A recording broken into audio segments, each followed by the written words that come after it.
மத்திய கிழக்குல போர் மேகங்கள் சூழ்ந்திருக்கு. அமெரிக்கா தன்னுடைய பிரஜைகளை திரும்ப நாட்டுக்கு வரும்படி எச்சரிக்கை விடுத்திருக்காங்க.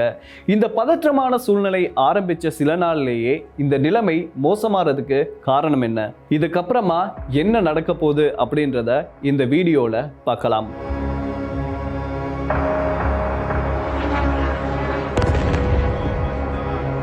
பிப்ரவரி 28, 2026 அன்னைக்கு ஈரான் மேல அமெரிக்கா PSRM அப்படின்ற ஏவுகணை தாக்குதல் நடத்துறாங்க. இதுக்கு பதிலுக்கு ஈரானும் நாங்க சும்மா இருக்க மாட்டோம் அப்படின்ற மாதிரி சில விஷயங்களை பண்றாங்க, பதிலடி தாக்குதல் கொடுக்குறாங்க.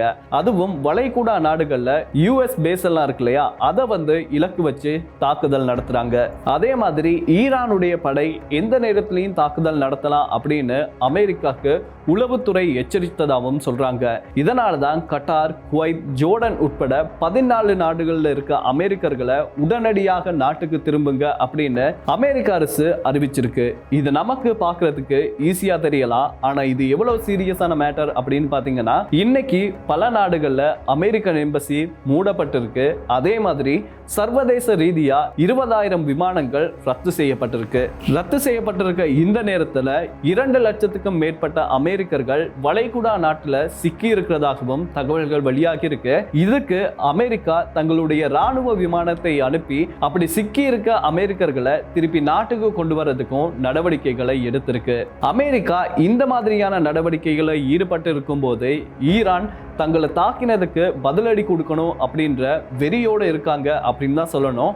அவங்க பலஸ்டிக் ஏவுகணைகளோட எந்த நேரத்திலையும் தாக்குறதுக்கு ரெடியா தான் இருக்காங்க. சோ ஆக மொத்தத்துல இது போர் அல்ல, 3ஆம் உலக போர் அப்படின்னு அரசியல் வர்ணனையாளர்கள் சொல்லிக்கிட்டு இருக்காங்க. அதே மாதிரி பாத்தீங்கன்னா, ஈரானை அமெரிக்கா தாக்கினதுக்கு காரணம் அமெரிக்காவினுடைய தற்காப்புக்கு மட்டும் இல்லாம அங்க ஈரான்ல ஒரு ஆட்சி மாற்றத்தை அமெரிக்கா விரும்புவதாகவும் அதனாலதான் இவ்வளவு சம்பவங்கள் நடைபெறுவதாகவும் அரசியல் வல்லுநர்கள் தெரிவிச்சிருக்காங்க. இந்த சம்பவம் சாதாரணமாக முடியாது என்பதுக்கு உதாரணமா தான் அந்த நாடுகள்ல இருக்க அமெரிக்கர்களை உடனடியா அமெரிக்கா தன்னுடைய நாட்டுக்கு திருப்பி அழைத்ததாகவும் சொல்றாங்க. சோ ஆக மொத்தத்துல மத்திய கிழக்கின் அமைதி நூலிலையில் தொங்கிக் கொண்டிருக்கிறது அப்படின்னு நிறைய பேர் சொல்லிக்கிட்டு இருக்காங்க.